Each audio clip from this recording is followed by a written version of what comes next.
النهارده هجرب حاجات حلوة عربية لأول مرة، بس هل هي بجد حلوة؟ خلينا نشوف. جوليو ريحته غريبة شوية. ده حلو، في طعم طماطم من بعيد. 7.5 من 10. لذيذة الصعيدي، شكلها هيطلع مسكر قوي، بس خلينا نجرب. بتمضغ قوي وقاسي شوية، بس بصراحة سكرها مظبوط. 7 من 10. هابي ماكس، شكله مش وحش. اه اه لا، مقرف قوي. ايه الطعم ده؟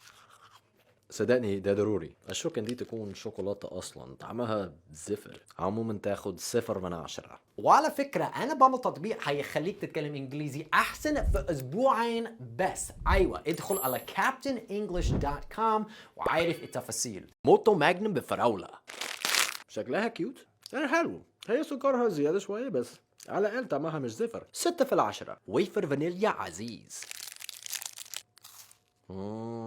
مقرمشة قوي وخفيفة وسكرها مظبوط. 9.5 من 10. أكيد هطلب لي علبة منها.